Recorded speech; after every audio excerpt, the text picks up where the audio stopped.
Israel పై Hamas దాడి ప్రపంచవ్యాప్తంగా భిన్నాభిప్రాయాలకు దారితీస్తోంది. ఈ ఘటన పెను యుద్ధానికి నాంది పలికిందని కొందరు వ్యాఖ్యానిస్తూ ఉంటే, మరికొందరు పాలస్తీనాని ప్రపంచ పటం నుండి తొలగించారనే భావనలో ఇజ్రాయెల్ ఉందనే అనుమానాలు వ్యక్తం చేస్తున్నారు.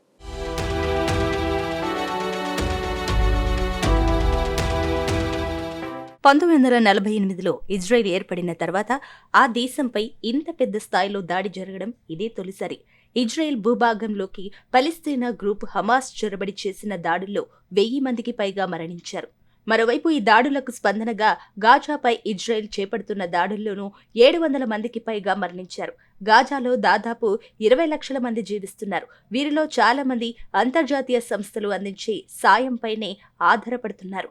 రెండు వైపులా మరణించిన వారిలో పిల్లలు, వృద్ధులు, మహిళలు కూడా ఉన్నారు. హమాస్ మిలిటెంట్ల దాడి చేసి వందల మంది యువకులను కాల్చి చంపడంతో పాటు పిల్లలు, మహిళలు సహా కుటుంబాలను కిడ్నాప్ చేయడం, సాధారణ ప్రజల ఇళ్లలోకి చొరబడి హత్యలు చేయడం వంటి ఘటనలకు సంబంధించిన వీడియోలు, ఫోటోలను సోషల్ మీడియాలో కోట్ల మంది చూసి షాక్ అవుతున్నారు. ఇజ్రాయెల్ ప్రతిదాడుల్లో గాజాలో మరణిస్తున్న వారి ఫోటోలు, వీడియోలు కూడా దిగ్భ్రాంతికి గురిచేసేలా కనిపిస్తున్నాయి.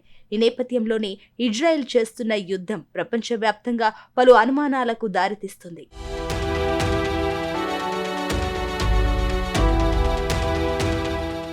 పశ్చిమాసియాలో ఆ భూభాగం కోసం ఇజ్రాయెల్, పలస్తీనాల మధ్య ఎప్పటి నుంచో పోరాటం జరుగుతుంది. ఇజ్రాయెల్, పాలస్తీనాలకు రెండు ప్రత్యేక దేశాలుగా చాలా దేశాలు గుర్తించాయి.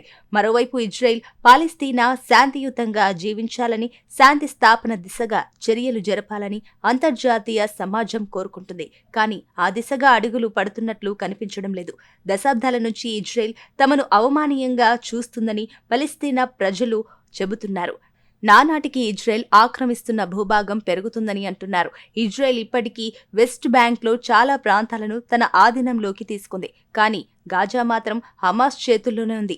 ఈస్ట్ జెరూసలేం, వెస్ట్ బ్యాంక్లలో జీవించే ఇజ్రాయెల్, పలస్తీనా ప్రజల మధ్య ఎప్పటికప్పుడు ఉద్రిక్తతలు చోటు చేసుకుంటున్నాయి. హమాస్, ఇజ్రాయెల్ మధ్య గతంలో చాలా యుద్ధాలు జరిగాయి. గాజాకు ఆయుధాలు చేరకుండా సరిహద్దులను ఇజ్రాయెల్, ఈజిప్టు పకడ్బందీగా మూసి ఉంచుతున్నాయి. అయితే దీనివల్ల పలస్తీనా ప్రజలు చాలా ఇబ్బందులను ఎదుర్కోవాల్సి వస్తుంది. నానాటికి పెరుగుతున్న ఇజ్రాయెల్ జనాభా కూడా పలస్తీనా ప్రజలను కలవరపెడుతుంది.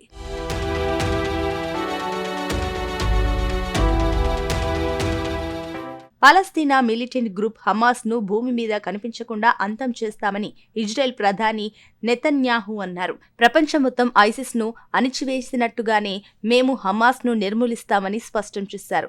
ఇజ్రాయెల్ పై హమాస్ ఆకస్మికంగా దాడి చేసిన నాటి నుంచి తీవ్ర ప్రాణ నష్టం జరుగుతుంది.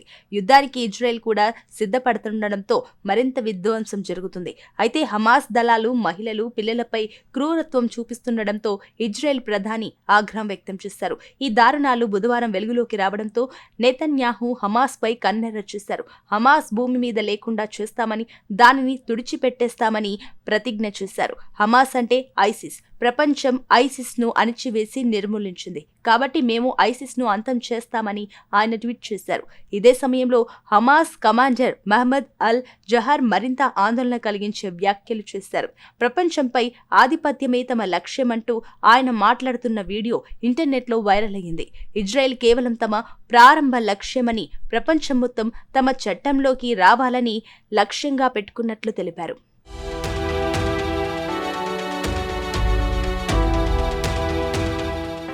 ఇజ్రాయెల్ మొదటి లక్ష్యం మాత్రమే, మొత్తం భూగ్రహమే మా చట్టం పరిధిలోకి వస్తుంది. పూర్తి గ్రహంలోని 510 మిలియన్ చదరపు కిలోమీటర్లు అన్యాయం, అణచివేత, హత్యలు, నేరాలు లేని సిస్టమ్ కిందకు వస్తాయి. పలస్తీనియన్లకు అర్బన్స్, అన్ని అర్బన్ దేశాలు, లెబనాన్, సిరియా, ఇరాక్, ఇతర దేశాలకు వ్యతిరేకంగా నేరాలు జరగని చట్ట పరిధుల్లోకి అందరూ వస్తారు అంటూ వ్యాఖ్యలు చేశారు. హమాస్ నుంచి ఈ వీడియో విడుదలైన తర్వాత ఇజ్రాయెల్ ప్రధాని బెంజమిన్ నెతన్యాహు స్పందించారు. హమాస్ కు వ్యతిరేకంగా తమ పోరాటం ఖచ్చితంగా కొనసాగుతుందని, అందుకు నిబద్ధులమై ఉన్నామని పునరుద్ఘాటిస్తూ ప్రకటన విడుదల చేశారు. నెతన్యాహు ప్రకటనతో తొందరలోనే ప్రపంచ పీఠం నుంచి పలస్తీనా దేశం మాయమైపోతుందా? ప్రస్తుత పరిస్థితులు చూస్తుంటే అలాగే అనిపిస్తుంది. శనివారం మధ్యాహ్నం సడన్ గా ఇజ్రాయెల్ దళాలు పలిస్తీనా మీద బాంబులు, మిసైళ్లతో దాడులు మొదలుపెట్టింది.